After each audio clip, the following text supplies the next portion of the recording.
telling this with a sigh.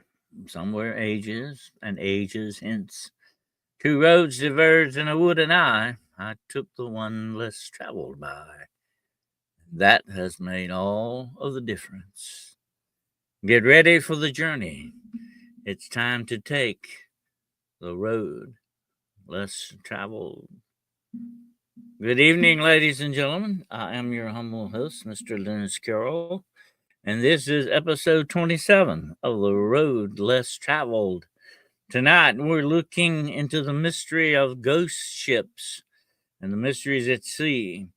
And here is my other capable and good friend, Mr. Gerald Fountain.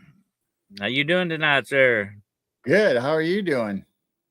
Oh, well, doing okay. Getting ready for Christmas is coming, whether we like it or not, right? Right. Absolutely. And of course, this time next week, folks, you won't be watching the Road Less Traveled. You're going to be watching our Christmas show. We're going to have a Christmas special on next Monday night at 9 o'clock p.m. Eastern Standard Time, 8 o'clock Central. You do not want to miss this, okay? Absolutely. It's going to be great. We're going to have some fun. It's going to be a big Christmas blowout on here, okay? And we're going to even have a special guest host. Mrs. Jane Fountain will be here with us. So there you go. All right. So you don't want to miss that. Triple threat. There you go. Yeah. But anyway, want to give a shout out to some of our friends out there. Jessica Jones, the Cryptid Huntress. Please show her channel some love. Check her out. She has a Etsy store called War Woman Goods. A great place to shop for Christmas. And speaking of shopping, somebody else I know has a store. Somebody named Mr. Fountain over here has a store. And you want to check that out for your Christmas needs.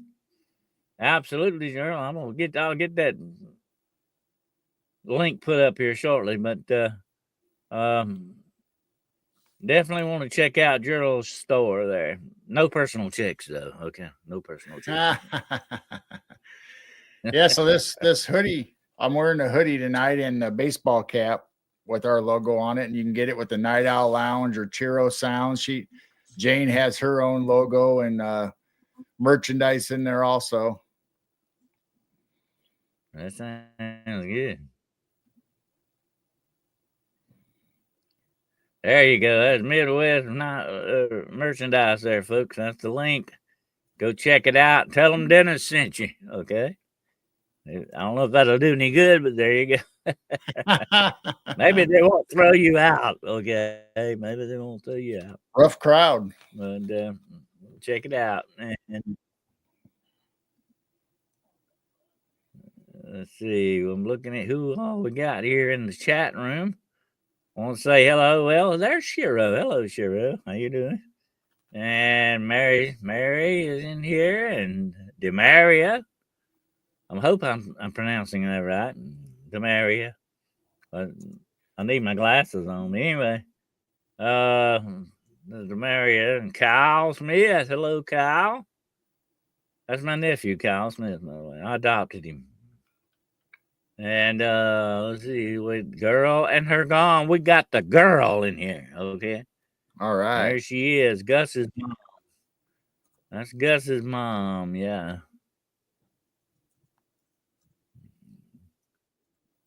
And she might be spoiling Gus just a little bit. What do you think, Gerald? Just a little bit, maybe? A little bit. I see a lot of great pictures. Looks like Gus is pampered. Maybe he's spoiling her. That may be what's going on. I can't say very much. Our dog is up there on my easy chair right now, my recliner, and it's snoozing away in my place. So, oh Lord, that's the way it goes. Hello, Wizard Moon and Roger Blair. Hello, welcome. Come on in. We're doing ghost ships tonight. It's gonna get spooky around here. It's gonna get real spooky tonight. I have always, since I was a kid, been very interested in the mysteries of the sea. Matter of fact, many years ago, I came upon a very interesting book. I've always haunted bookstores. I came upon a very interesting book called Invisible Horizons. And it's still available if you can get a copy of it, you'll get it. It is one of the best books on the paranormal and supernatural out there. And Vincent Gaddis is the author of it. But it's called Invisible Horizons, and he talks about ghost ships. He has one section of nothing but ghost ships, and even Wow. goes into the Men in Black. I mean, it's a fascinating book, and I think it's still available on Amazon as a paperback. And if you get a chance to get it, you will love this book. Trust me, I have loved it since I was like 12 years old, I guess, when I found it. But it has got all kinds of good stuff in it, and it's even got conspiracy theories and all this stuff. This was the forerunner of a lot of stuff that we're talking about today, and this guy came out with this 50 some odd years ago, okay? Uh, it is a great book, Invisible Horizons, Vincent Gaddis. I Great remember book. it. I Check it remember out. in grade school that when we were in homeroom, and our teacher in this Mhm. homeroom had for extra credit, you can go over and read these cards about different subjects, and it had peat moss, mummies in it. It has Incas, Aztecs, all that stuff, and it also had a card about ghost ships in it. So I mean, just about anything, everything that we talk about, there was a little card in there that we had in grade school. We could do reports on them. That's the truth, sure, Gerald. Certain books have shaped us too in our childhood, the books that we read and that includes the comic books, that includes classics, movies and stuff like that. They are what make us what we are today in that many respects. That is part of our environment, and that's what we become. Um, but it's interesting that these things can shape your outlook so many years later that you remember these. And I remember, like hiding a book on dinosaurs in the book at the fourth grade, Yeah, in the math book, okay? Uh, right. and I remember my teacher getting on to me. She found the book, by the way, and she said, "I want you to read. I just want you to read when I want you to read." So, but these things have shaped us, and it's amazing, that we can look back on these things and know that some of these things are what steered us into certain areas of our life that we find interesting. And that's what goes with the mysteries. I love the mysteries of the world. Give me a good mystery anytime. Uh, and I'm not all about solving them, although I like to solve mysteries. Don't get me wrong. But some mysteries I hate to solve. You know what I mean? Because Right. it takes the mysticism away from them. I don't want to do that. Uh, you hate to solve the mystery because that kind of puts it in its place and categorizes it. Yep. Yeah, you don't necessarily want to get to the end of it, or just like a safari. You don't want to go out there and shoot every animal that you can find. I mean, you want the hunt, you want the thrill of the hunt. So, and that's exactly what it is like us for paranormal or cryptid or UFO. I mean, it's all about the hunt and finding out information, and you don't necessarily want to get to the end. I mean, that takes all the fun out of it. Monica says, I remember when I was in school, we would get treated to pan pizza at Pizza Hut. She read so many books. That's right. I used to do school presentations. I went around to a lot of schools, and my main category, I would tell ghost stories. And kids are very interested in that. They eat us up like candy. You know what I mean? And it's so interesting to be telling a story and to see their faces and to have them so enraptured and so deep into your story. And it's just a great connection with, especially with young people like that. I really enjoyed it. And I would tell them classics too, like the monkey's paw and different things like that. And um, I try not get too scary though. You gotta kind of tone it Right. down a little bit. Right. Yeah, tone it down a little bit. But They can take it. Oh yeah, they're very. I mean, this is the generation that came up with Freddy Krueger and all the rest of that. But they enjoyed it just as much as I did. Doing it. But the interesting thing about it is you form a rapport with someone like that, and books can be that way. And here's the interesting thing, like reading Poe or Lovecraft or somebody like that, they can actually still touch you and sort of communicate with you over the years. No matter they're dead and gone now, but yet they still live through the printed word. You know what I'm saying? And it can Yep. still affect you emotionally or whatever, and intellectually. That's amazing to me. Books are time machines in that respect. And they may be the only time machines we ever have, but that's what they are. And to me, some of the books, the best friends I've ever had have been books. Put it that way. I've always been deep into books. I'm surrounded by thousands of them right now. uh, I have a lot of books, and people think I joke when I say I have one of the largest paranormal libraries in the Southeast, but I do. Um, I have collected a lot of stuff over the years, and I've had people actually come in and look and say, "Have you read all these books?" I said, "Oh yeah, most of them more than once." Okay. That's the way it goes. I used to back in my heyday. I could knock about 10 books out a week. Wow. Uh, Nice. I don't get to do that anymore. I mean, don't seem to find the time to do that like I did, but I still read as much as possible. But I can read very fast and remember it. I Well, can take it. you jump on the computer and start investigating or looking up pictures and stuff. It's sometimes that replaces book reading sometimes. Oh yeah, oh yeah. Well, just it's just as good to me. I mean, it's in that respect, as long as it's something that you're reading that has interest to you. It doesn't matter what kind of format it is, really, to me. Although I sort of have an attachment to books because there's something personal, more personal about them than a computer. You know, that's just Right. me, though. That's just the way I feel about it. But oh God, I spend hours every day on the computer doing research, going looking into different things, going down many different rabbit holes. I should be a rabbit. I spend enough time in rabbit holes. Anyway, uh, that's just the way it goes with stuff like that. But when it comes to the mysteries of the world, that's the fascinating aspect of a lot of this stuff. This stuff is real, and nobody knows what the real true answer to a lot of it is. Like not far from where I'm sitting tonight is some of the most famous ghost lights in the world, the Brown Mountain Lights.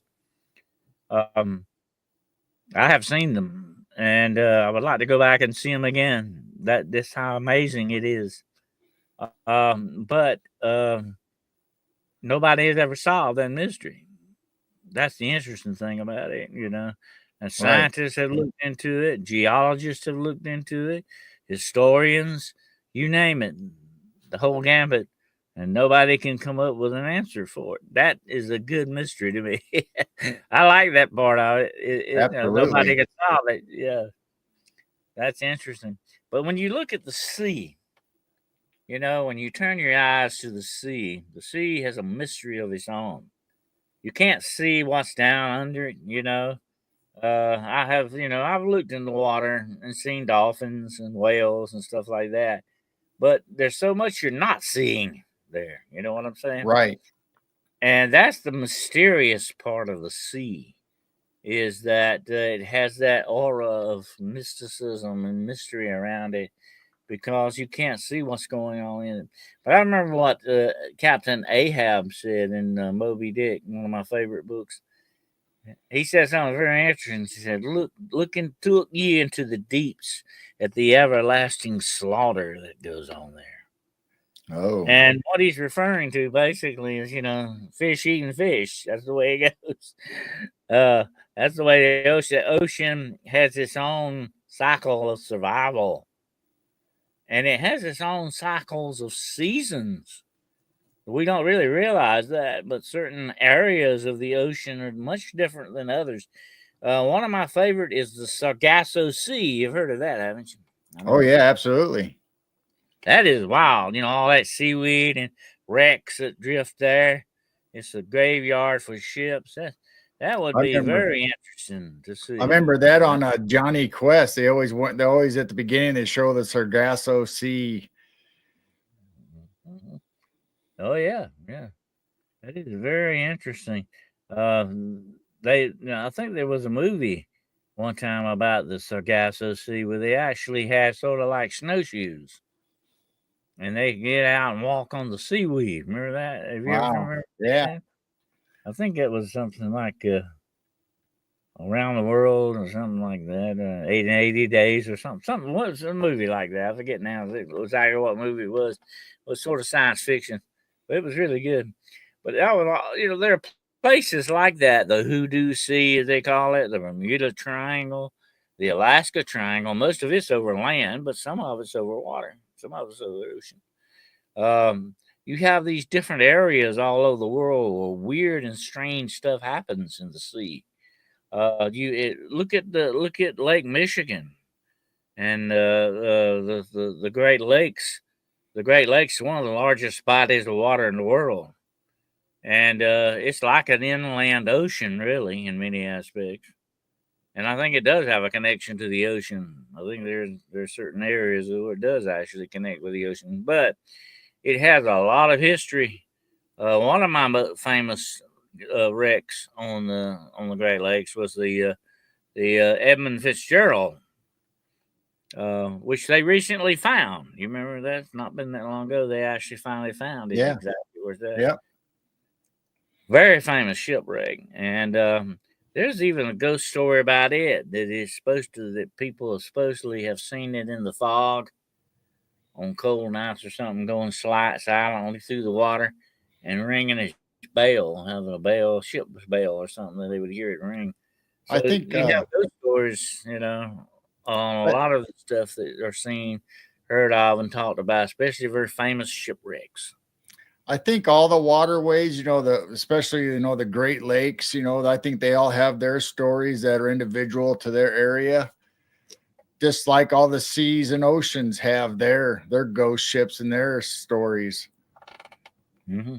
Oh yeah, and like I say, it's very much like an inland ocean, really. I mean, it's got its waves, and it's always. I live near a large body of water too. Another large, one of the largest in the world, Lake Hartwell. I don't know if you've heard of it, but um, it's partly in South Carolina and partly in Georgia, and they filled in a big valley to make this lake. This lake was made about like 2 years after I was born, or something like that. But it covered up a lot of history. And I spent the night, and I'm gonna be talking about this later on. But I spent the night on Ghost Island out there. As they call it, Ghost Island, or Isle of the Dead, the Island of the Dead. Out in the middle of this lake is an island with this. It's a graveyard, basically, and it's supposed to be very haunted. And I can tell you, it definitely is. Okay, wait till you hear my story about it one day. But anyway, um, it was a freaky experience. I spent all night alone on this island out in the middle of this lake with no way off of it. Okay, it really wouldn't have been possible to swim from that island. Put it that way, you wouldn't want to attempt it. Wow. Um, anyway, large bodies of water, and we've talked about this before. I think are conductors for certain things, certain aspects of our universe. We know it's a conductor for electricity. Right. I think it can also be a spiritual type conductor. What do you think, Drew? Well, yeah. I mean, we have water sprites. We have, how many paranormal stories do we have about Lady in the Lake? I mean, we have all kinds of stuff like that. And I watched a video not too long ago where if you place an object underneath a glass of water or a pan of a clear dish of water and you freeze it, that water will crystallize and show that image underneath of it. So it's almost like the water has memory. Water has a memory. Yeah, that's been proven scientifically. I told you about that experiment where they took like just a regular container of water, so many ounces. I think it was like maybe 16 ounces, something like that. And they would put one particle of arsenic in it. Okay, and mix it. They mixed it so that water was actually 1% arsenic. Okay, and then they began to dilute it ounce by ounce. They would dilute this water until there was no arsenic remaining in it at all. But yet it still showed the volume of that being in there. So water has a memory. And if you think about that a minute, and this will blow your mind, think about all the things that surround you right now tonight made out of water or that has water in it. It has some kind of moisture to it. Everything around you could possibly hold a memory of things like that. You know what I'm saying? Right. That's amazing to think about. Yeah, just think if the water could talk to us, what it could tell us. And I think the ocean would be the same way, especially with this saltwater type thing. Salt water is by the way, folks, is one of the most purifying things, spiritual cleansing things you can use. Salt water, okay? And I'm talking about real sea salt water, not It's definitely man-made different. salt, okay? But it is used extensively for spiritual cleansing, yeah. And but the interesting thing, I think, coming out on the ocean here, Gerald, my point of getting to this, a long way around it, but I'm getting to it here. My point is this, is water retains a memory. What a perfect place for ghosts on the ocean. I mean, there's a lot of room for memory there. Absolutely. There's holding a lot of memories. And I think a lot of times, and what we're going to be talking about tonight, are not actual ghosts. I think they are the ghosts of memories, echoes of time, you might say. I think we this is what we call residual hauntings, and they don't interact with us. We can see them, but they can't see us. In other words, there's no communication between us. You're just observing it. And I think what you are observing many, many times is looking back through time or in the right place at the right time to see these things, to see this, rent in the veil, you might say. And you're piercing the veil and you see some of this stuff. I think you're looking at echoes of time, Absolutely. Girl Nagana says Dr. Yamato did experiment with water and stages of water and love. I have beautiful and negative words. Yeah, but water, I think, has strange properties, especially what I call living waters. Waters that are, alive, like waters of the ocean or lake or pond or stream. They're sort of living waters. Well, there's got to be a reason why the church blesses water and uses holy water. There's got to be a reason why you can infuse water with scents and oils and like Jesus said in the Bible, Jesus said, the water of life. Water is considered to be a very holy and a spiritual thing. Absolutely. Look at the river of life. Supposedly flows through heaven. The river of life. So look at that. Look at our bodies, mostly water, and we contain blood, two elements that are living life inside of us. You eat more water than anything else, So yeah, definitely you would have, I think, some connections with a lot of the stuff that we're going to be talking about tonight that is seen out on the ocean or near oceans, as the case may be. You may be on the beach, but you're still at the ocean, right? Anyway, we're going to be talking about a lot of that tonight, and we've got some pictures and stuff we're going to share with you. Let's see. I will not swim in dead water. Lakes and ponds only in swimming water. I like moving water. Moving water is supposed, of course, according to folklore, vampires cannot go over moving water because you're unusually baptized in moving water, not still water. Although some churches do that. The old-fashioned, old-time people wanted to be baptized in moving water, like Jesus was on the Red Sea or the Sea of Galilee or whatever. It was moving. It's a living water. Something that's dead and stagnant is sort of like just a big mud hole. That's not living too much. But that is the thing that the church used to do, by the way. And by the way, I need to tell you one more thing out here. Most all Christian graveyards, everyone is buried facing the east. You know why that is, don't you, Jerome? No. Everyone is buried facing the east because they will be facing the east when Christ returns on the day of resurrection. They will all see it and rise up. I mean, that's just an old superstition they always had, and always Christian people were buried feet forward to the east, facing the east. Wow. Yeah. Well, anyway, churchyards have very interesting things about them. We'll have to do a show on them on that. But anyway, the ocean. Getting back to the ocean has a lot of stories and all that. And one of the most famous ones we're going to talk about to begin with is one as well. I think very well known, the Flying Dutchman. What are your thoughts on that, girl? Oh yeah, the Flying Dutchman. That's a great story. That's been around forever. I remember that as a kid being talked to, and that it was supposedly cursed because it was trying to go around the point of Africa down there on they called it the Cape of Good Hope, which now we know it's like Cape Horn or whatever they call it now. And basically the captain said that I will do anything if you can get me around safely around this cape.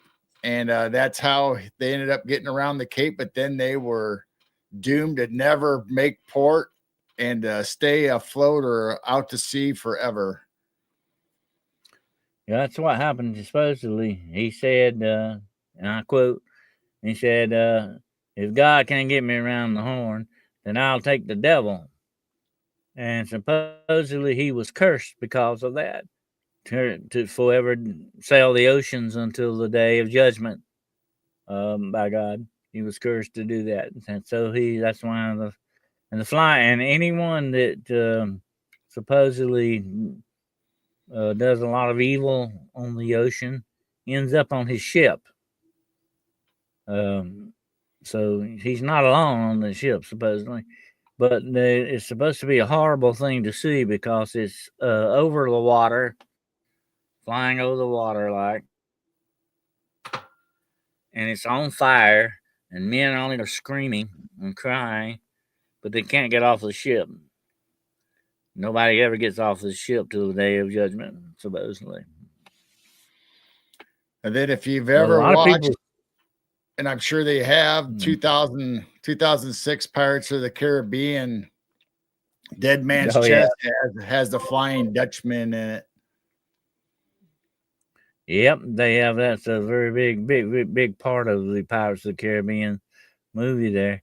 The captain is like got an octopus head. What it is the sea has taken over the ship a lot, and they resemble sea creatures. It's very interesting how they put that. But the Flying Dutchman is supposed to be a ship of hell, as they call it. It's like a hell for those men, but it's an entrapment until the day of judgment for them. But a lot of people swear to have seen this ship flying, and there's a very famous painting of it. I'm going to show you now. Hold on just a second. Get it up here.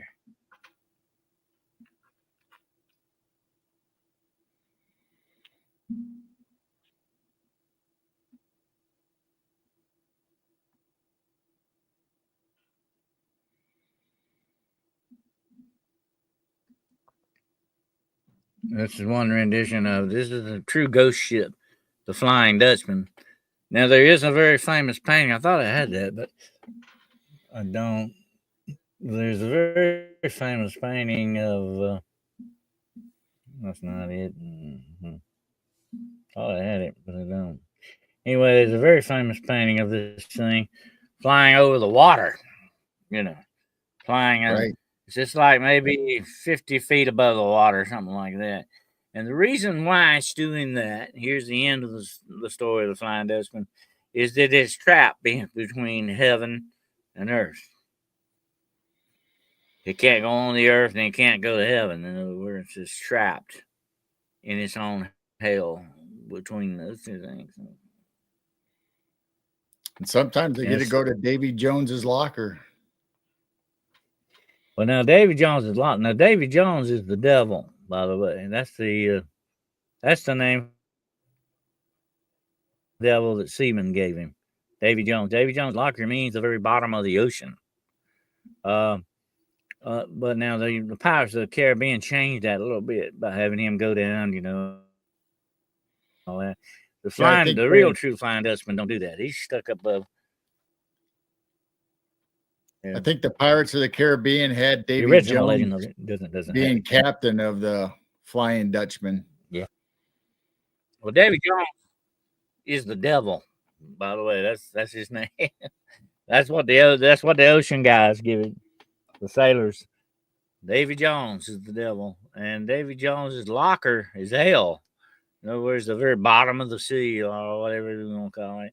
That was the bad place to them, you know.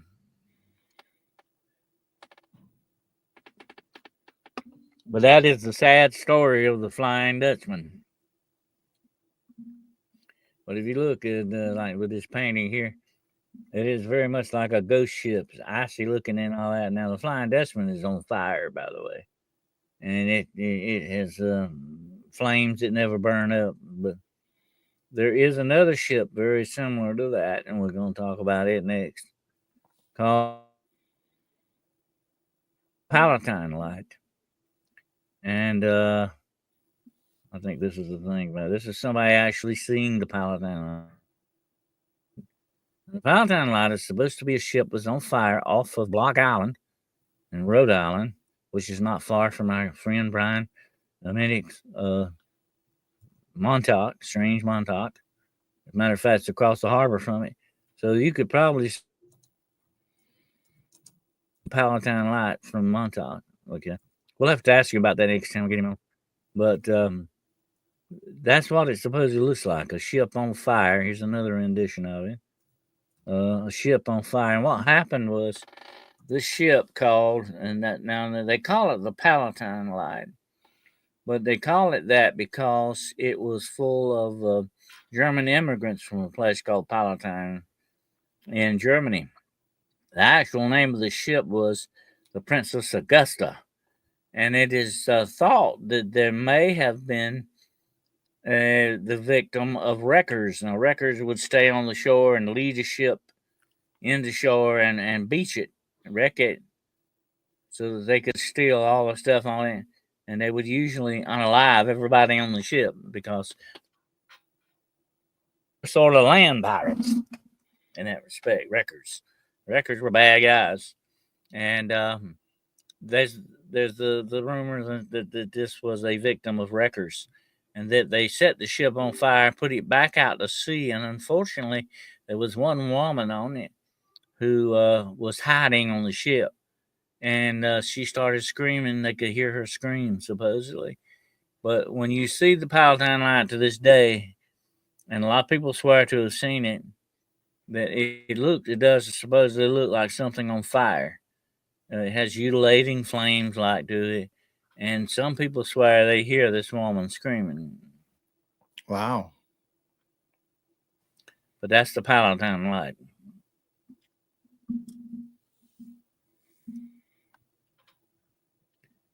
And of course, one of the most enduring mysteries of the sea is this ship right here. You know what its name is, don't you, Gerald? I'm going to guess the Mary Celeste. That's the Mary Celeste. That's her right there. She was found adrift off the coast of North Carolina with plates of food still on the table. Supposedly lifeboats still intact, but nobody, not a soul on anywhere. I think only a dog, a small dog, was found alive on the ship. To this day, nobody knows what happened to those people. That is the very enduring mystery of the sea, the Mary Celeste. And she didn't come through rough waters. It wasn't a storm. It didn't look like an act of piracy because nothing, nothing was rifled, nothing was stolen off the ship. They could tell. I think they pulled the ship in the harbor or something, and if you find a ship like that adrift, Gerald, on under maritime law, you can actually confiscate it.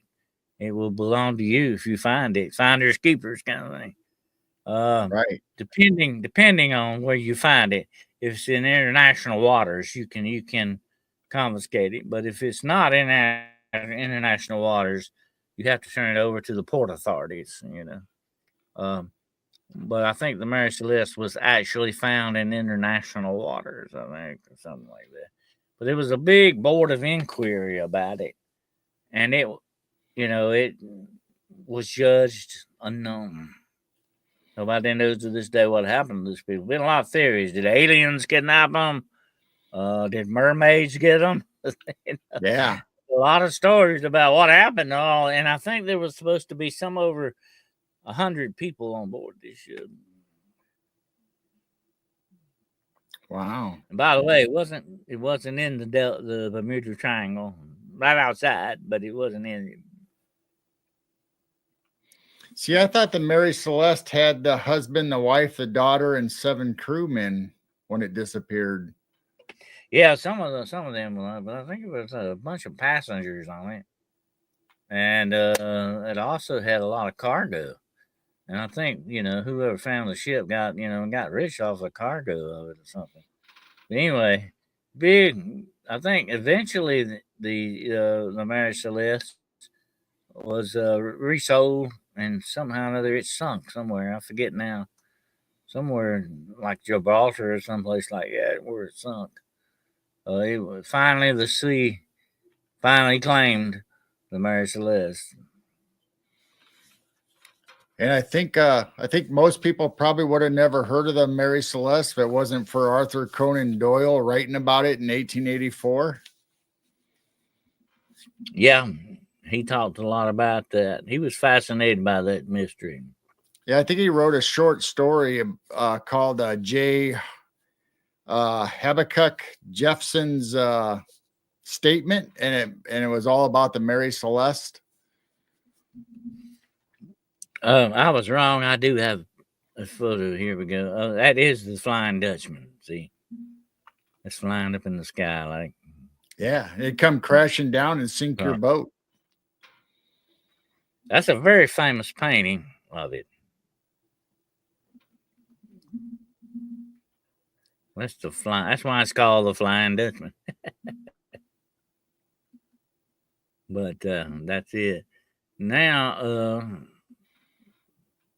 we'll come up on one of the most. This is one of my favorite mysteries of the sea. The USS Watertown. The Watertown was a freighter that ran, I think, in a lot of the Gulf around in that region. It was in the Gulf of Mexico, right? But on one of their trips through the Gulf, I think they were going to like Guatemala or somewhere like that, and then they were supposed to come back to the U.S. But on their way to their destination, 2 ship members were tragically killed in an accident. I think it was they were some kind of accidentally asphyxiated or something. in some kind of a blowtorch accident that happened, something like that. Anyway, they died. And you know, when you die at sea, usually they bury you at sea. Okay. Oh yeah. And they buried these two men at sea in the Gulf of Mexico. And on the way back to port in the United States, men began to talk about these men being seen again. And they said that these men were following them in the ocean. The ghost of these men, two men. And a photo was taken. And here is the photo. Why it's got arrows on it, you don't need arrows. You can see very plainly what looks like two human faces in the water off of the port side of Watertown. Oh my gosh. Here's the actual photo. Let me put the actual photo up here. There we go. Get rid of the arrows. That to me, Gerald, this is some of the most interesting ghost evidence ever recorded. Because the man that took this picture was the captain of the ship. And he was a very straight shooter guy. This guy, he didn't believe in stuff like this, you know. And he said he took a picture of it, and they didn't really.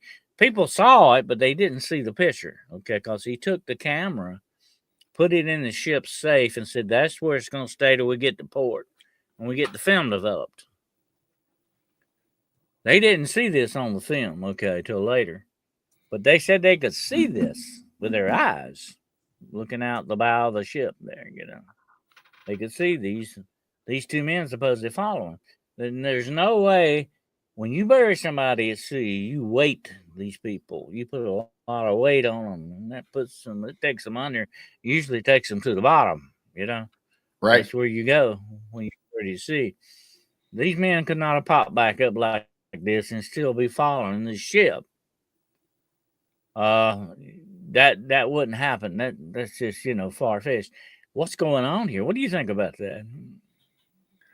Man, I don't know. That's just bizarre. It's interesting.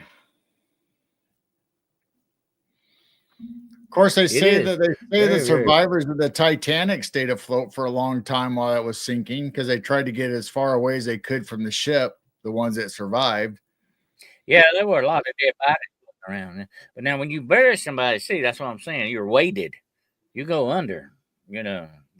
That's what the barrel is.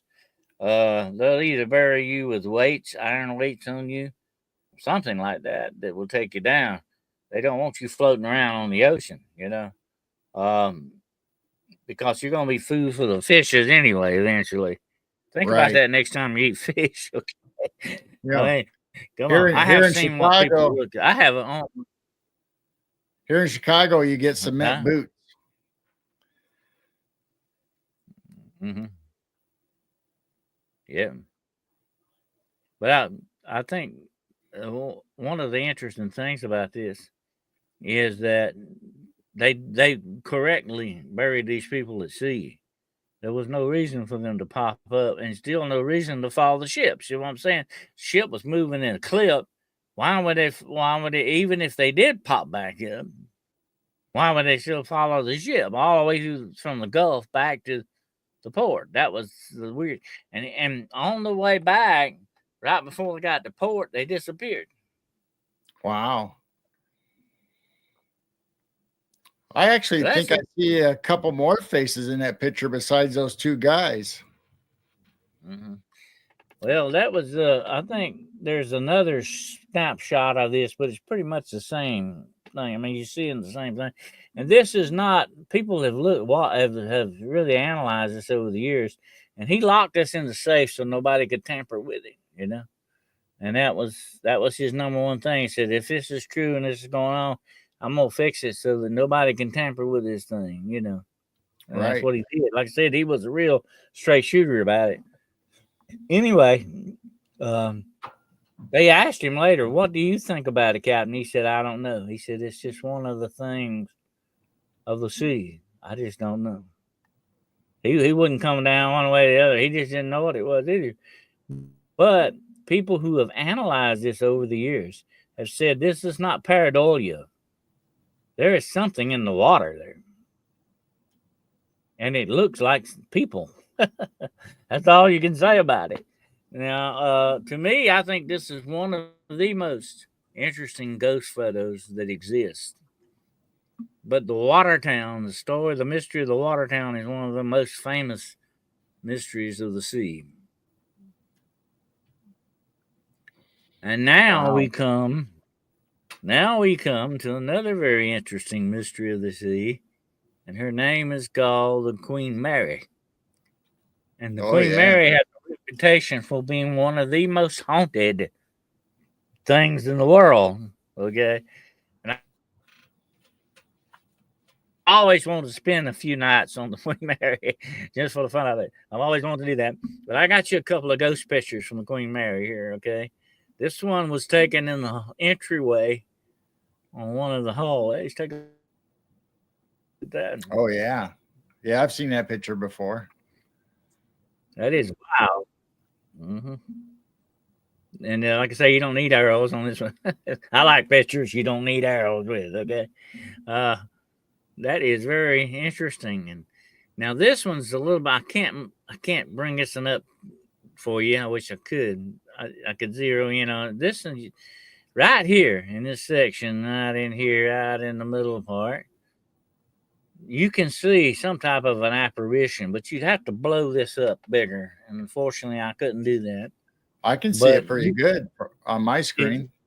Yeah, maybe you could try it. But anyway, you can actually looks like somebody's standing there. And here's who they say it is. According to one of the most famous ghosts on the Queen Mary is the Lady in White. And she supposedly committed suicide on this ship by jumping overboard or something. And this is about when the Queen Mary, of course, plowed the ocean, you know. She now sits in dock. But once upon a time, she, sailed the oceans a lot. And supposedly this woman found her husband with another woman in a stateroom. And she was supposed to be pretty well off, kind of rich. And she just had been drinking, I think, some too. And when she found them in there, in an inappropriate way, she went and jumped over the rail, supposedly, and was lost at sea. But her ghost still haunts the Queen Mary. But they say that if you can get a good look at that right in there, right in the very center of that red circle, there it does look like an apparition of some sort. I would like to know whether those are glass windows there or what. They look like glass windows. To me, it looks like a man with his arms spread out. It does look like that. I just wonder if it's some kind of reflection. I'd have to, really examine this photo good. But it is very interesting. But supposedly, a lot of people have seen this woman walking down the aisle and jumping over the ship, Looks like a man to me. For some reason, I'm getting the vibe. It looks like a man with his arms stretched out, almost like he's doing jumping jacks. Yeah. Well, I don't know. There's some people standing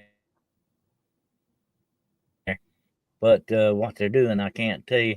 I just wonder if that apparition they're picking up on is really a reflection in that glass. I'd have to be there to tell you that for the truth. But anyway, I can see his lower. I can see his lower body though below the glass. You can still see the continuation of his body below the glass. Well, what you're talking about the apparition itself? Yes. Mm-hmm. Well, it looks like it's not a full body apparition, okay?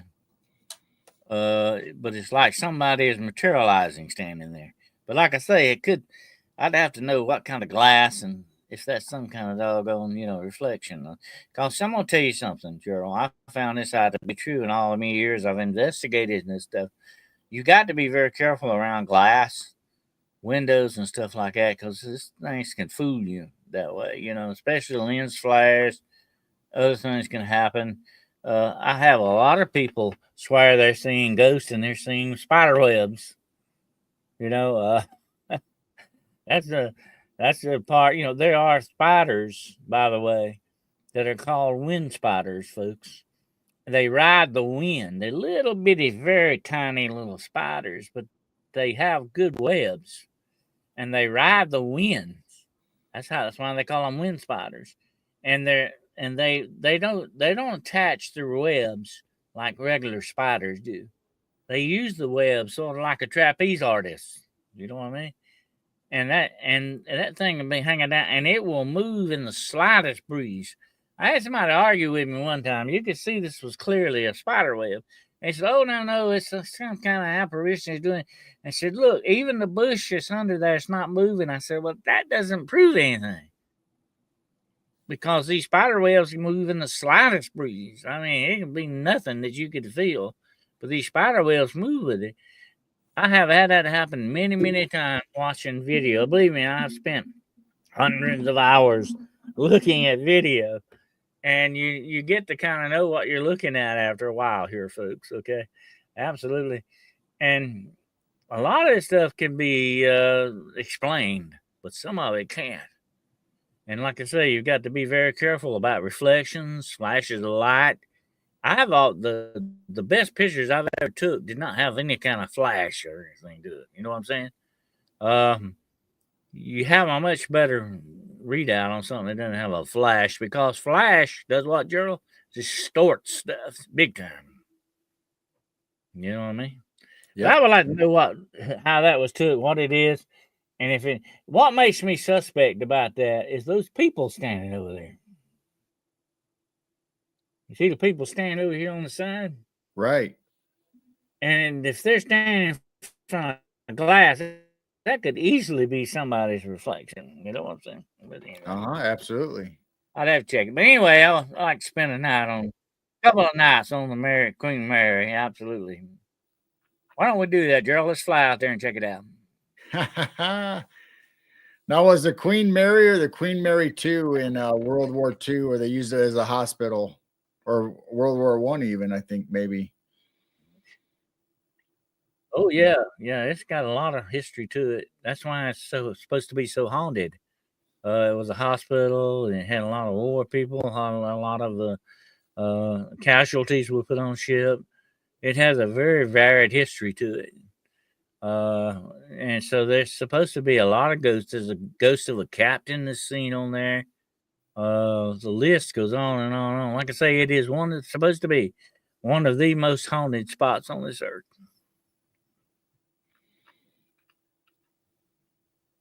Gettysburg is another one, by the way.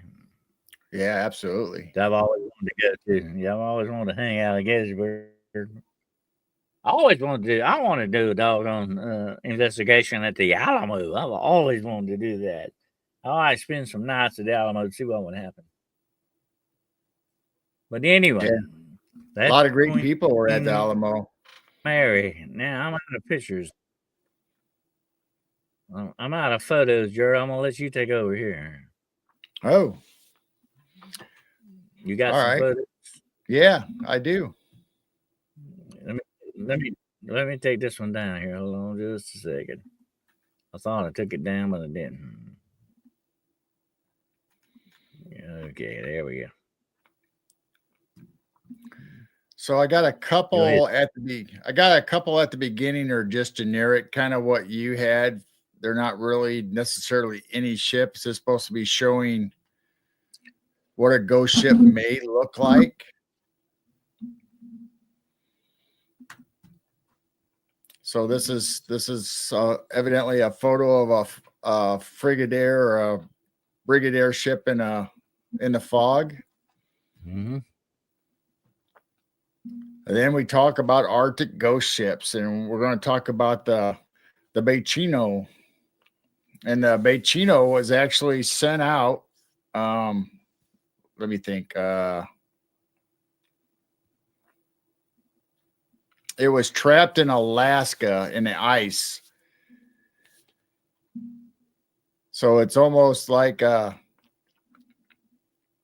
was out on expedition and it got trapped in an ice, and they abandoned the ship because they didn't think they'd be able to to get it out, and it ended up breaking itself free and drifted for 38 years before it was found again. They kept seeing sightings of it, but they couldn't ever.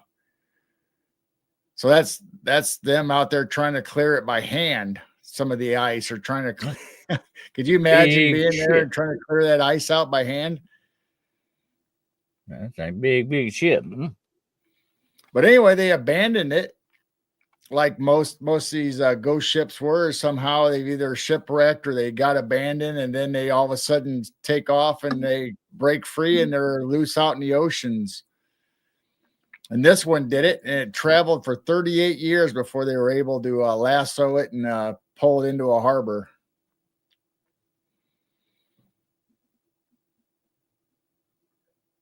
You know, people don't realize how big the ocean is and how something like that could drift around for years.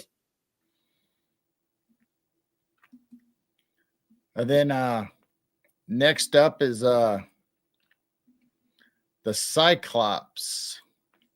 Oh yeah, the Cyclops, very famous. Yeah, and it was in World War I, and it was hauling material for the war. And it had 306 crew members and passengers on it when it sank.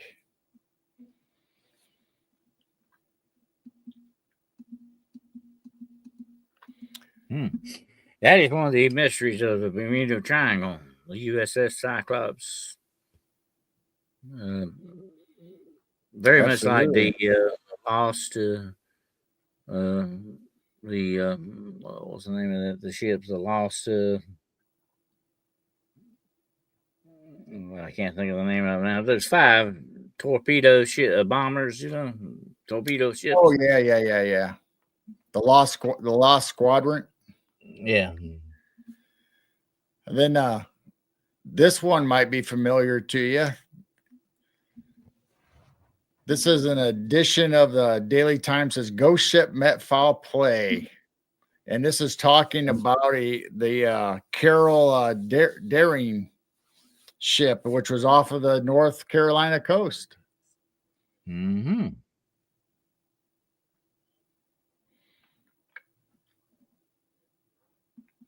So this one was kind of interesting because it was going down trying to find a passageway, and it just disappeared, came off the radar. That's a different boat.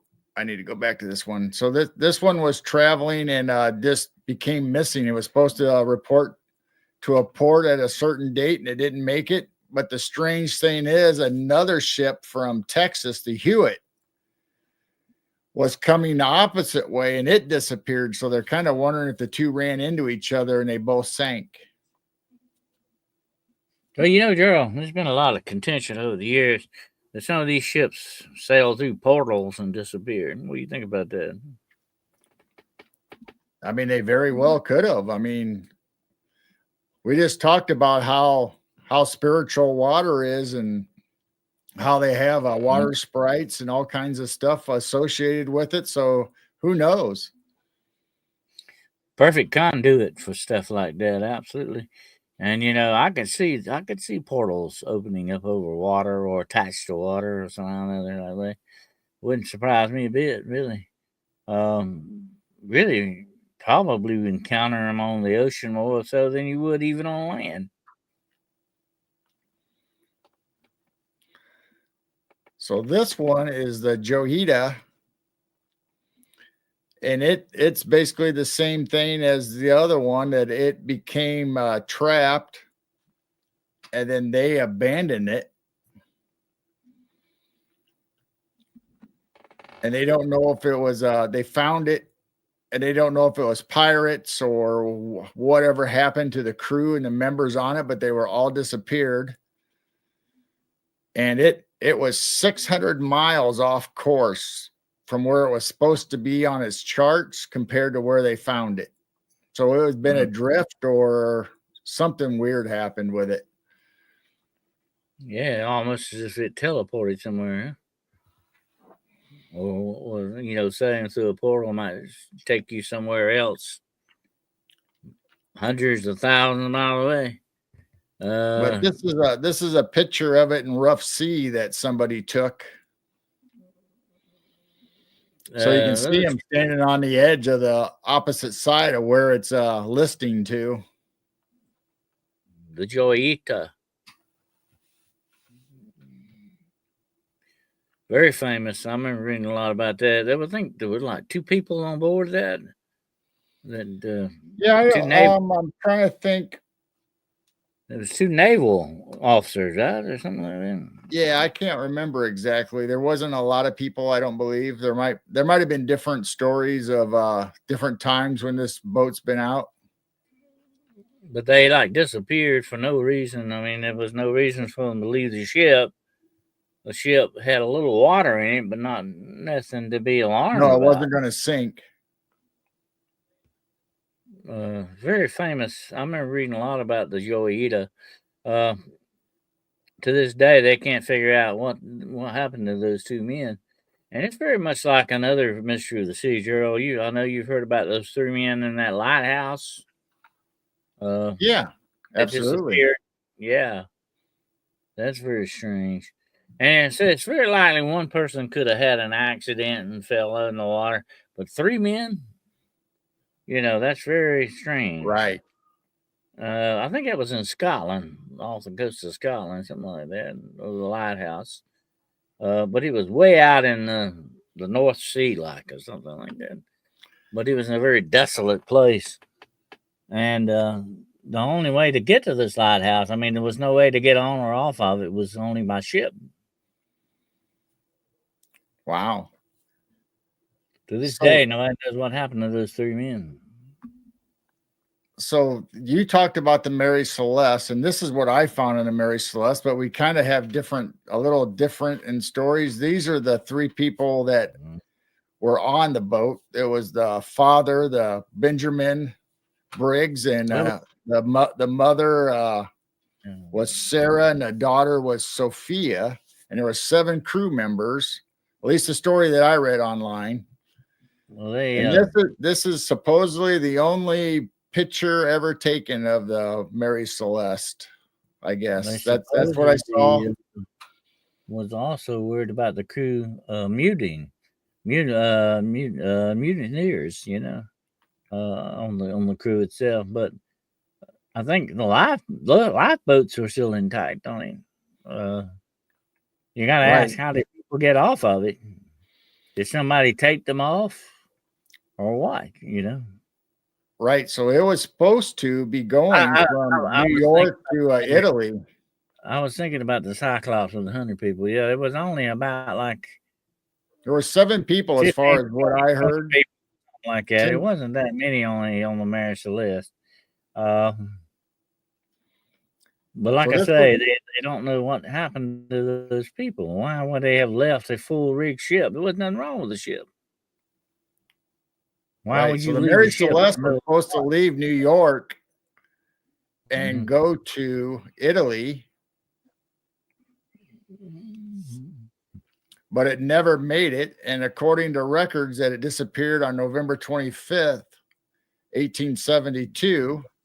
According to the captain's log, and this is where they found it. It actually drifted for a long time, and there was no reason why the people once again should have left that ship. It was still in good shape, and this is another one of the Mary Celeste was also mentioned on National Treasures, Book of Secrets. That's very interesting. Very much like, Girl in Her Gong mentioned the Philadelphia experiment. We talked about that with Brian Minnick the other night when we're doing Strange Montauk thing. That is another enduring mystery of the sea, the Philadelphia experiment. What really truly happened, I don't think we'll ever know. Maybe. No, we won't. Or maybe a long time before we ever find out what truly happened with that. But I have to wonder something else, Gerald. I was thinking you see something like that, and if it's not pirates, who is it? Who would take somebody off a ship like that, and for what reason? That's very strange. It's almost like an abduction of some sort, you know? Right. So do you recognize this picture at all? Mm.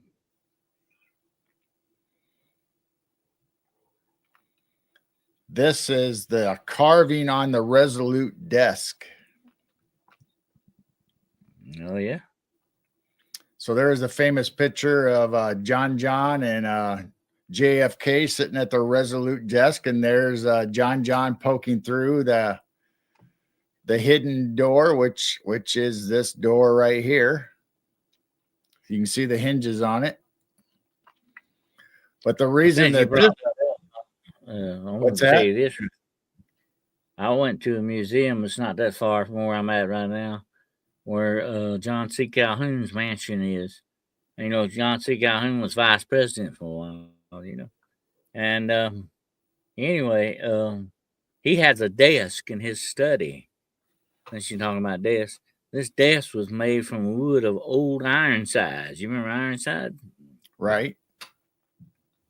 That's very historical. Think about that. Desk made out of the wood of that ship. That's amazing.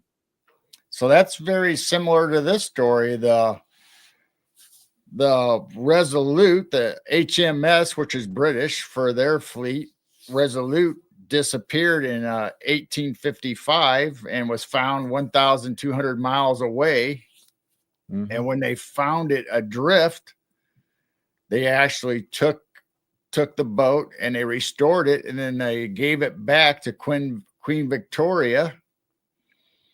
And then later on, after it was decommissioned, they made 2 desks that I know of anyway, which are the Resolute desk, one given to Rutherford B. Hayes, our president, and then the other one sits in Buckingham Palace, the identical twin, and they're all used from the wood from the Resolute, which ended up being a ghost ship before they were made into desks. Yeah, a lot of history in there. Huh? So that's the famous picture of JFK and little John there playing underneath the desk of the Resolute desk. And you can, and this is referenced also a national treasure. They go and find the hidden compartments inside the Resolute desk. Remember that? Yep, I said that secret compartment. Yeah, that's where that's where now the Book of Presidents is at.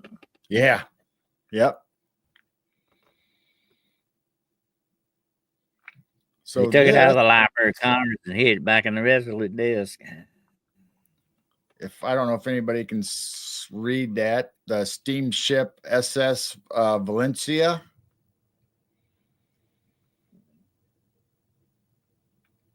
You know, a lot of stories, a lot of strange stories told by the sea. You know, one of the most famous and most earliest stories is told about Ulysses or Odysseus, if you're in the Greek side of it. The Romans called him Ulysses. But when Ulysses, you know, was on the way home, he ran into the sirens. The sirens were sort of like mermaids or mermaid witches, you might say. And they would actually wreck sailors. It would bring them to the shore and wreck them. They were like those wreckers I talked about earlier. But they were very nefarious because once they wrecked you, they would kill you and eat you. Okay, basically. But they would make sure you never got home. And what they would do in order to wreck you on the shore is they would sing a beautiful song, a song that would touch your heart when you heard it and make you long for home, you know, and see the shore as your home. And that's where you would go, to the shore, and be wrecked and be eaten by the sirens. Which is where we get the word siren for sirens that go on police cars and stuff nowadays. The call of the sirens was irresistible. You could not. So Ulysses wanted to hear it, but he knew what the danger of it all. So he had all of his men plug their ears up with wax, candle wax, But he left his out. He said, "Tie me to the mast, and no matter what I say or do, don't turn me loose." And he is the only man that supposedly lived to hear the song of the sirens, but it almost drove him insane. Wow. Mm-hmm. So watch out for them sirens. That's right. So this is the Valencia, and it shipwrecked or sank actually off of the British Columbia coast. Mm. And only 37 of 108 passengers and crew survived, was able to float long enough before they got rescued. So you can see how packed this boat is for their taking off for their voyage. I mean, there's a lot of people on this.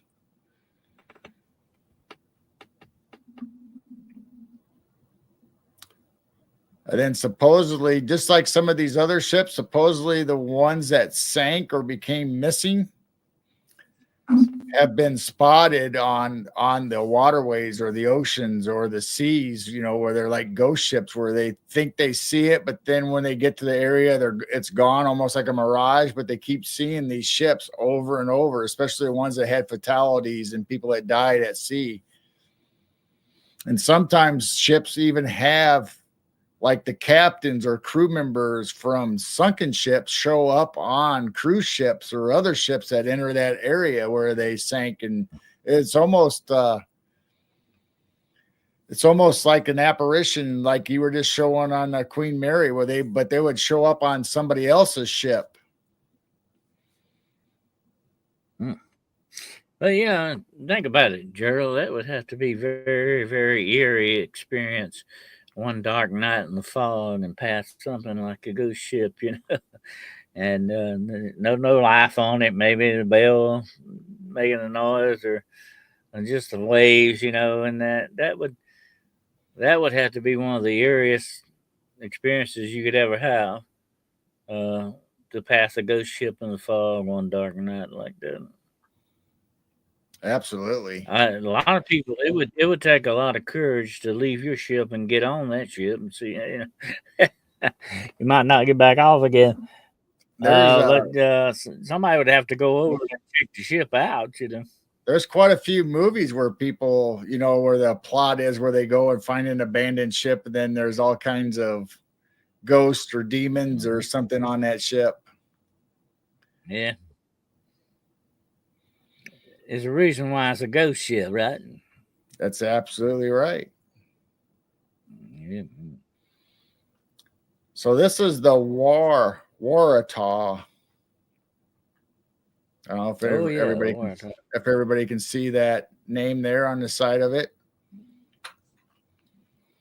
And in 1809, it was on its second voyage. So it had its maiden voyage, and then it made its second voyage, and it didn't turn out very well for it. It was trying to go around Cape Town, which is South Africa. We were talking about Cape Horn, where they try to go down around, and it sank, got in a storm and sank, and lost 211 passengers. Mm-hmm.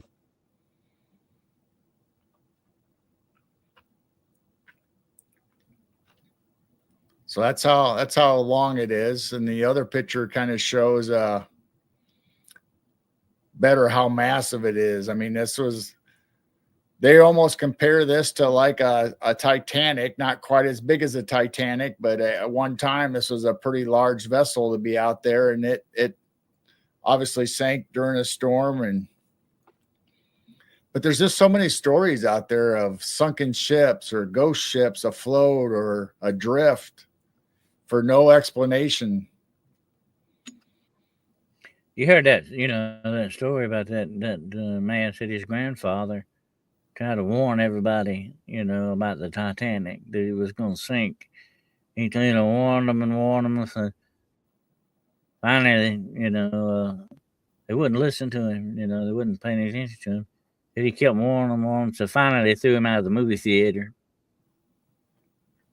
Wow. Threw him out of the movie theater. Huh? Yeah.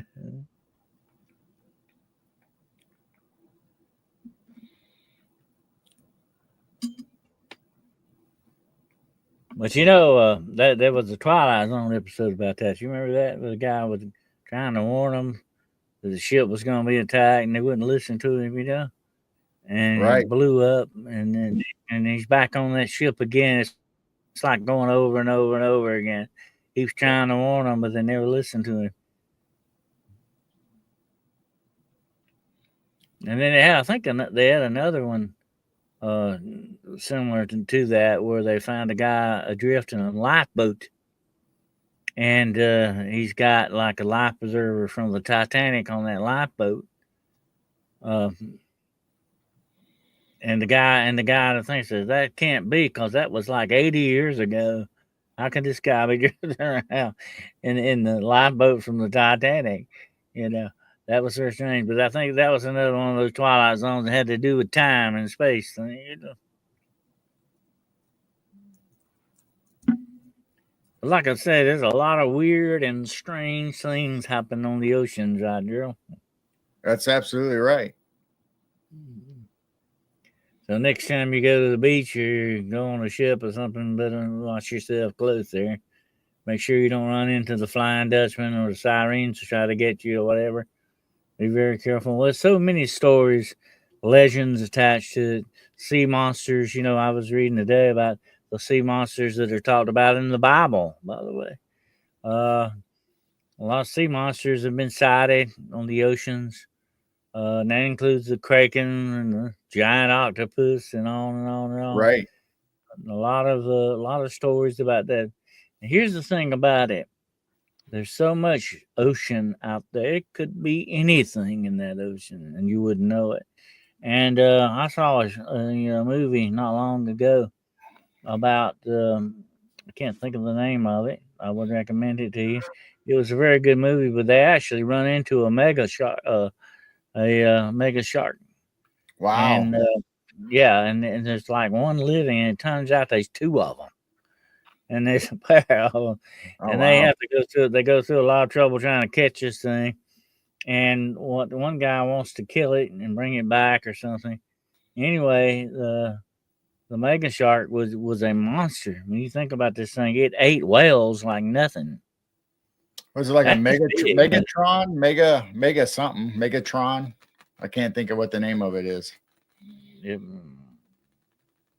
I mean, that's scary to think about. Something like that could still be there, you know, and it's a possibility. I mean, it's not that far fetched that things like that could not still be in the ocean. We just wouldn't know about it. Look at the coelacanth thing, you know, the coelacanth was supposed to have been extinct millions of years ago, and they keep turning them up every now and then, you know. They're still out there. And there are certain things, girl, and people don't realize this. You know, there are certain areas of the ocean that even wildlife can't go into, fish can't go into, because the pressure will just explode them. They can't take it. But there are some fish that are made to take that. Right. They can go there. But there are places, put it this way, there are certain areas in the ocean that you could put the Himalayan mountains in and still have plenty of room to move around in. You're talking about some very deep trenches and stuff out there. There could Yep. be anything living in those places. But if Yeah. the mega shark could have been the one, you know, he could have lived and he could probably survive in lower plateaus of the ocean like that.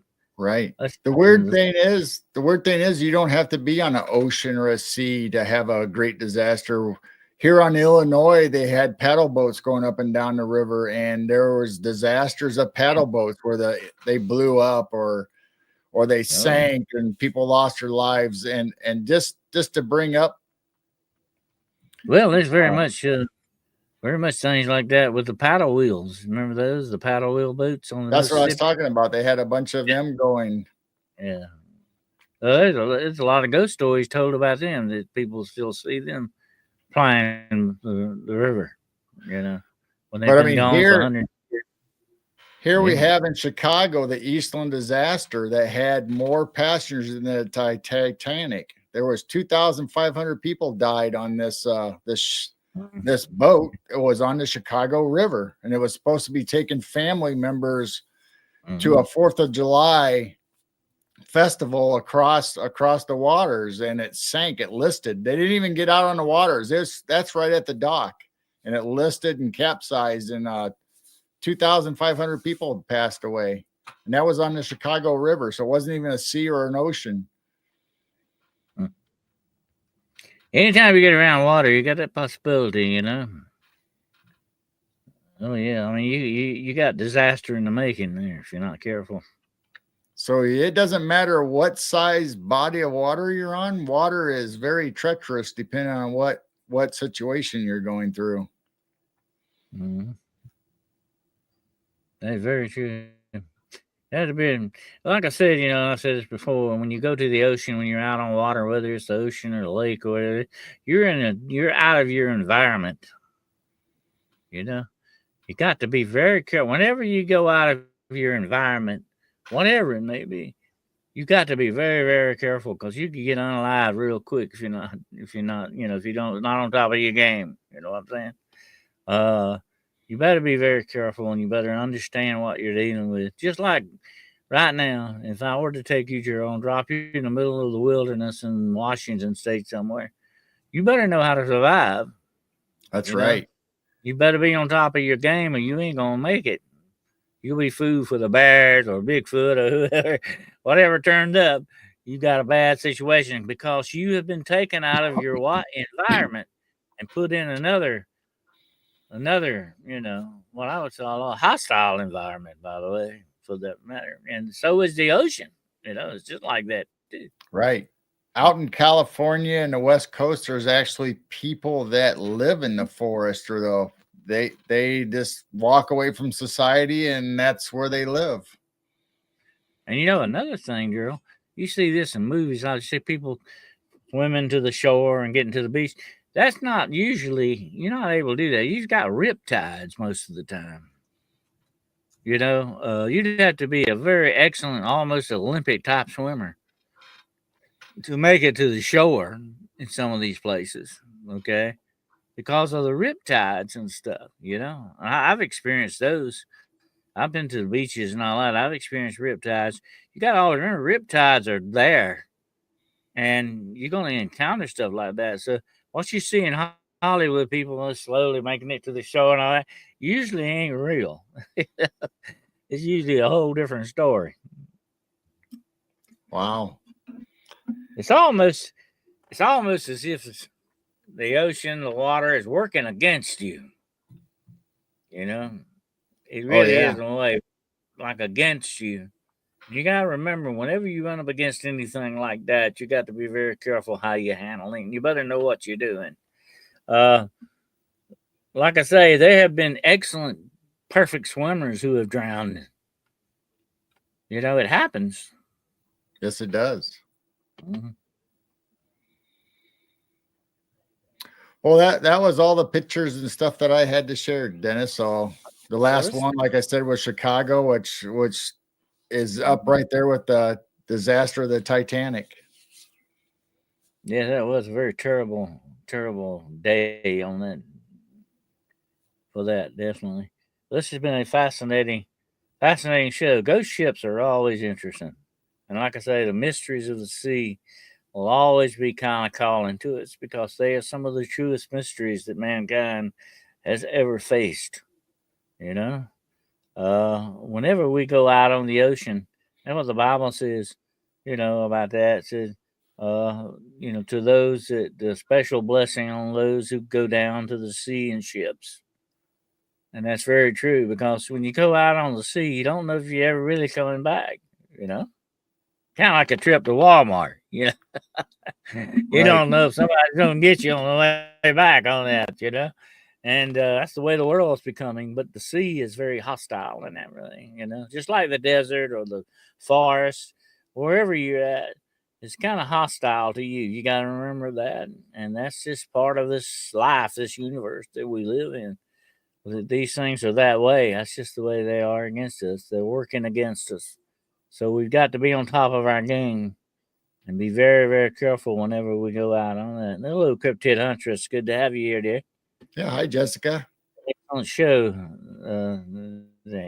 It was really enjoyable. So one of these days, we Anyway, might either on our channel or your channel, we might have to do the Eastland disaster, because there's a lot of stories out there. There's a foundation that's actually collected the history of all the people that perished that day and the story behind it, and it's very interesting. Yeah, it'll be interesting. Yeah. Get deeper into it.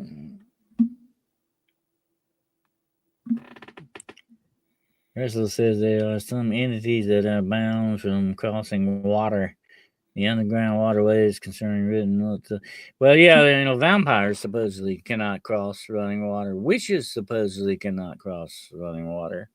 Certain supernatural entities, I think even, I'm not going to say ghosts are bound that way, but certain evil spirits are not allowed to supposedly cross water. Like I said earlier, that's why you're baptized in running water. It's supposed to wash your, sins away. That's what it symbolizes. It washes away.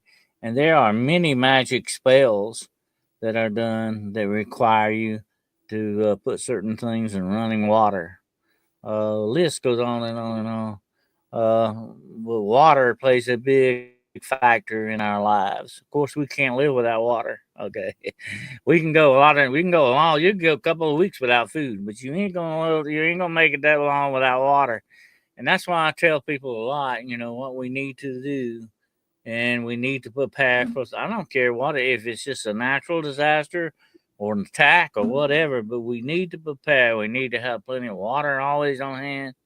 We need to have a lot of canned goods and stuff. And by the way, don't get canned tomatoes. You don't want any kind of acidic type stuff in the cans. It won't last long.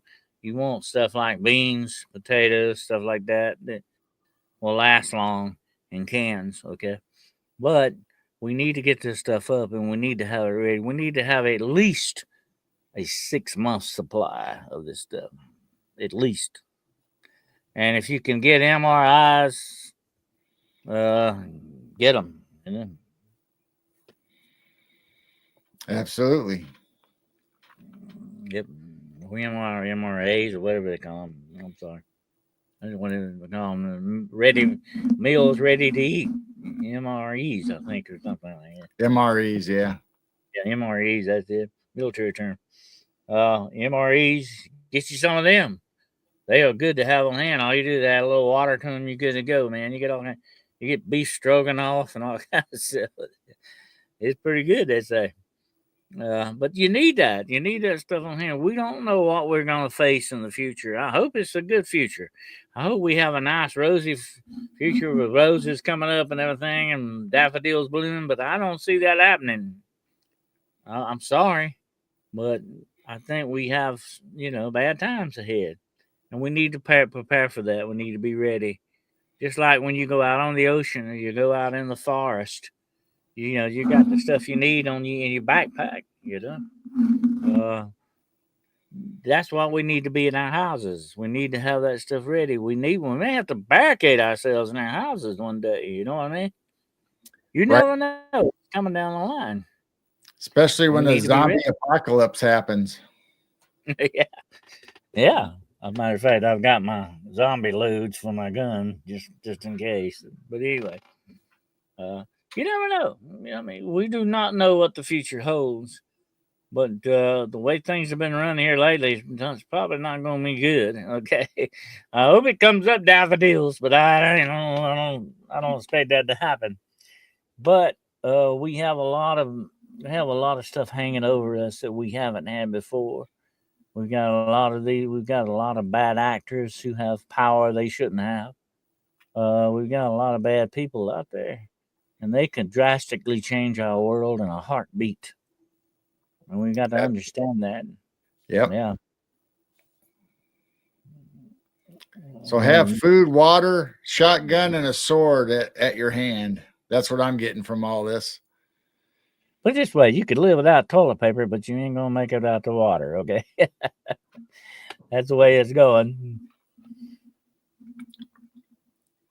By the way, the Romans all had public bathrooms and sponges. They didn't have paper, by the way. They had reusable sponges. Can you think about that, girl? Well, if we're at the end of the world or something horrible happens, I don't think going to the bathroom is going to be your worst worry. It's not going to be top priority thing. No. When it hits the fan, it's not going to be the bathroom fan. But anyway, but we got to start thinking about stuff like that. I mean, we need to get in that mind. You know, we think something like that's never going to happen, but you know, never cannot never be never. Sometimes, you know what I mean. That's right. But that's just like right now. If the lights go off and they don't never come back on again, you know, you're gonna see a different world instantly. You're gonna be thrown into a different world immediately, and it's not gonna be a good world. It's gonna be a world of kill or be killed, and that's gonna be the number one rule: survival. You don't play around with stuff, you know. That's not what we used to say in the police academy. When somebody pulls a gun on you, it's not time to play checkers. You know, things have gotten real serious then, you know, and you got to answer it in a serious manner. That's just the way that goes, and it's not that far fetched that you couldn't explode one of those megaton bombs across you know, in the atmosphere and wipe out everything that's electrical. It's not that far fetched. It could happen, folks. It could really happen, and when that day happens, you can't have everything in a Faraday cage. You know, Absolutely. wish you could, but you can't. I wish my whole house was a Faraday cage, but there you go. But anyway, you know, I don't want to be Mr. Doom and Gloom, but I like to be prepared too. Preparation is the number one thing that you got to look for, you know, just like that old story of the ant and the grasshopper, you know. I want to be the ant. I want to make it through the winter, okay? One more winter anyway. Yep. But anyway, so folks, hope you enjoyed the show tonight. Ghost ships. Any final words, thoughts on that, Gerald? No, it's just very interesting that not only did we have like the Mary Celeste or the Flying Dutchman from, you know, the 1700s, 1800s, but we have ghost ships still today that's being spotted, whether there are apparitions or whether they're mirages or just whether they're boats that just are abandoned and floating around. We still find them for whatever reason. So be on the lookout if you're on any waters. See, maybe you'll find a ghost ship or see one. That's true. True. Ed Trip says, let me get it back up here. Ed Trip says he remembers toting water and outhouse and all that. So he kind of had a rough life with that. But you get to the point when you get older, you don't want to mess with that stuff. You know what I mean? It's like John Wayne always says in his movie, I'm too old for this stuff. You know, you get to that point, you don't want to have to deal with it. Trip says, why are billionaires nuts and want to control the rest of us? Does being psychotic go hand in hand with a lot of money? Well, people who have a lot of money are not existing in our world, my friend. They're not in the real world. They're in their own kind of world. They think that, of course, they're better and smarter than you are because they got more money. That don't necessarily make that true, but that's what they think. Yeah. A lot of times we're bothersome to them. We get in their way. Mm-hmm. But those things, you know, they just look down on everybody else because they got more money and they just think they're smarter than you are, you know. But anyway, people's always going to do that whether they got a lot of money or not. You're going to always run into people like that.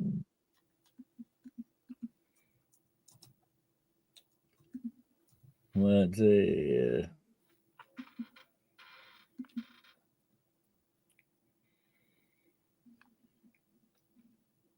I was just reading some comments here. Trying to catch up on my got out of line here. But anyway, I do that real easy. Anyway, I appreciate you all being here tonight. It was very interesting. Yeah, the ghost ships, one of the greatest enduring mysteries of mankind. And maybe that's where they'll stay for a while. Mysteries, a lot of them anyway. Absolutely. Mysteries. But now next week now, don't forget, we're gonna have our Christmas show on next Monday. Creek, God willing, and the creeks don't rise. We will we won't have the road less travel. We'll have a special, and I hope you all will join us for Christmas celebration. We're gonna have maybe some guests and some other stuff going on, and we want you here for that definitely. And we'll be doing maybe to be the Christmas less traveled. Mm-hmm. That's right. The Christmas Less Travel. There you go. There's a movie named that, by the way. Is there? There is. Yeah, there really is. The guy, what's her name in it? Candace Cameron Burr. It's like a Hallmark movie, I think, or something. Oh, is Less that the one where she goes back in time? Yeah, I saw that advertised the other day. I don't know, something like that. It's another kind of a family thing, but it was the name of it. The Christmas Less Traveled. Oh, I think that's the one where the gal inherits her father's truck and she takes a road trip that her dad used to do all the time. Oh, yeah. Yeah, well, I watched that one already. They stole your title, Gerald. Oh, man. Oh, well. Don't forget, Nosferatu comes out on Christmas Day. Yeah, I've been interested to see that, but I'll probably get disappointed. But that's the way it goes.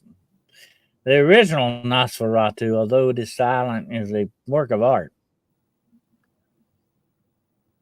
If you've never seen it, you need to check it out. Girl in the Gong says she's doing Chinese food on Christmas and maybe a movie.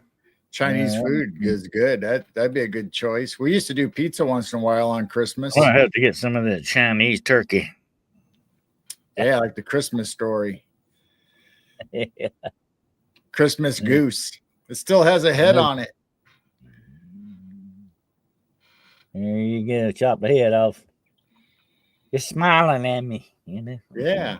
If anybody gets to see the movie, the red one, that's a really good Santa movie that has a lot of has Krampus, the Christmas witch in it, has a lot of portals, has a lot of high-tech technology showing like either soft disclosure in this movie. So it's a really good one to watch.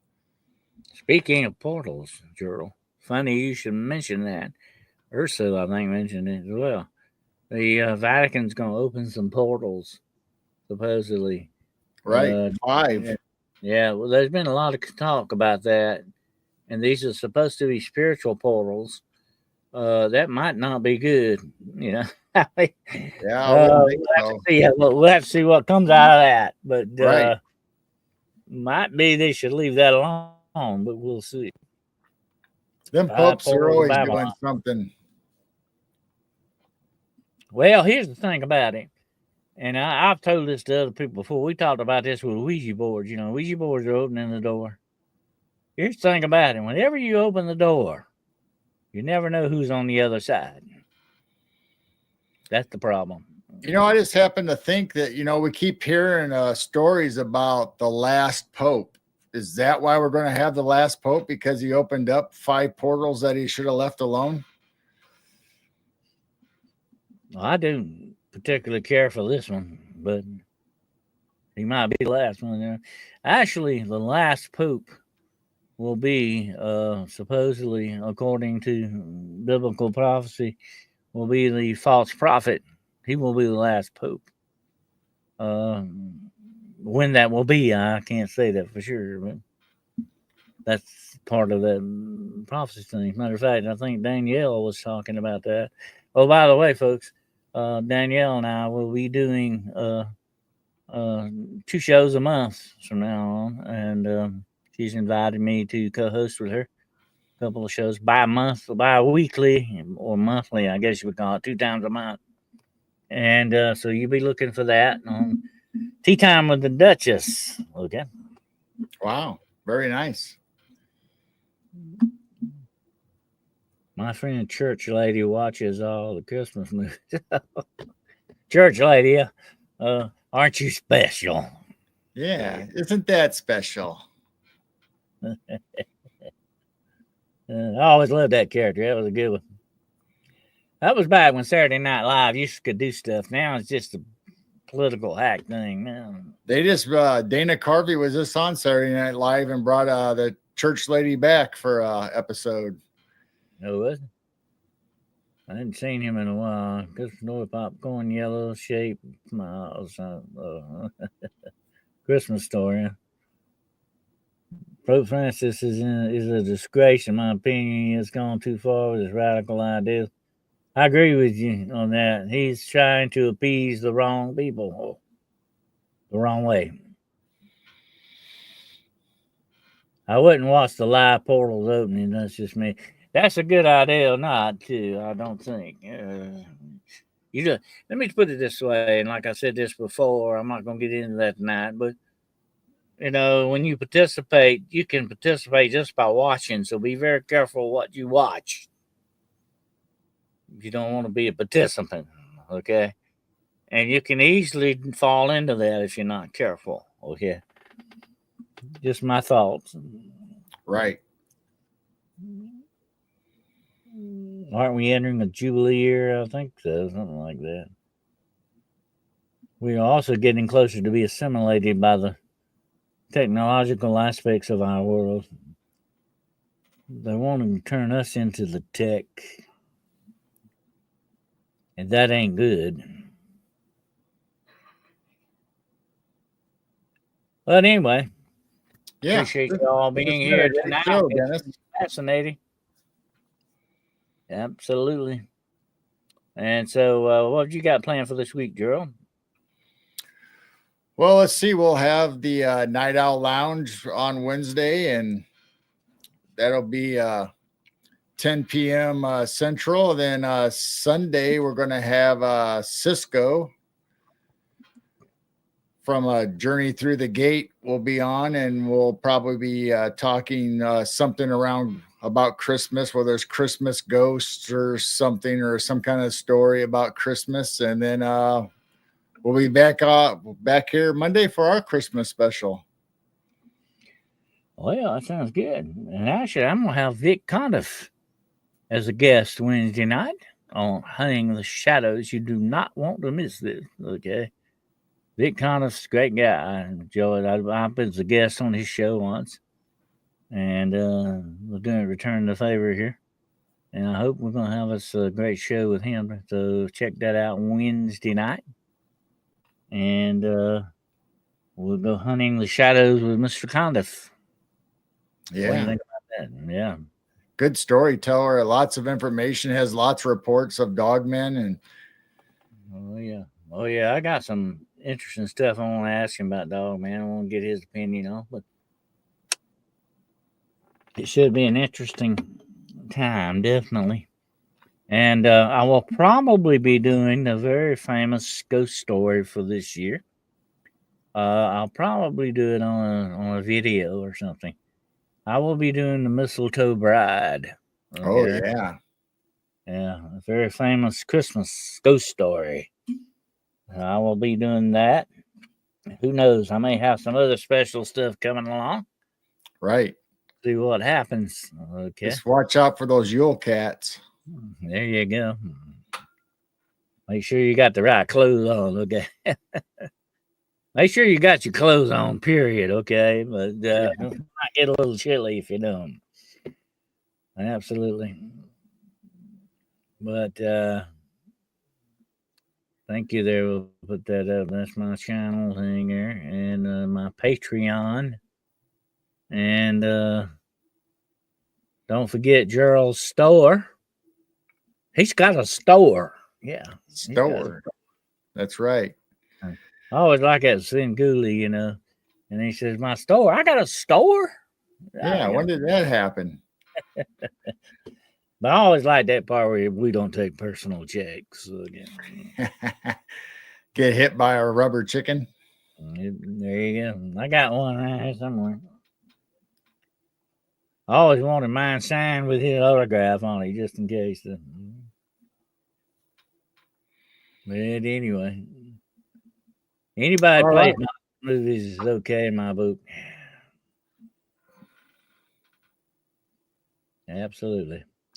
All right. Well, we appreciate you all being here tonight. Your support is is greatly appreciated. Absolutely. And we thank you all for being here.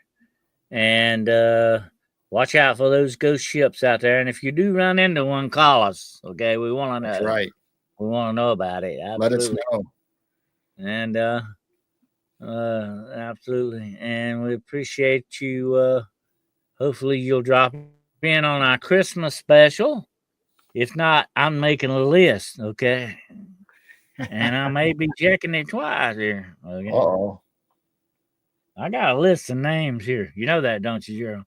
Yeah.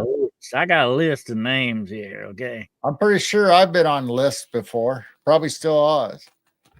Well, I have to check and make sure you're not on the naughty list. Uh-oh. You got the positive side over here, and we got the naughty side.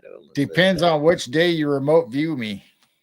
Yeah, we'd have to see which column I can knock you back into there, Drew. All right, well, folks, hang in out there. Be careful. Be careful when you go to Walmart. Okay. That's right. Wherever you go, keep your head on a swivel. Keep a watch on your six and an eye on the sky. Yeah. Keep looking up. Going around here. Keep looking up. You never know when you'll see a drone or Santa Claus. Jessica Jones has changed her name to J. Drones now. J. Drones. Okay. But anyway, I heard she did that. JJ Drones. JJ Drones. But anyway, yeah, watch out. You never know. I've been getting reports of people being harassed by these things. Yeah. Following people home and following their cars and all kinds of weird stuff. But here's one thing you got to think about, everybody. And I'll leave you with this thought. And I found this out. And it makes sense when you think about it. No drones really are supposed to fly at night. Because you can't see. You can't see what you're doing at night. I mean, they got cameras on them, right? And it's dark. You're not going to be able to see. You're not going to be able to see that good. But unless you have a very sophisticated military type drone with what? Night vision and what? Thermal imaging. Then you can fly at night. You understand? Yep. So, what's going on with this? Well, these are not hobby drones that people are just going and buying out of a box and putting them. We're not talking. These are military type drones. Where the heck are these coming from? They've got to be government drones.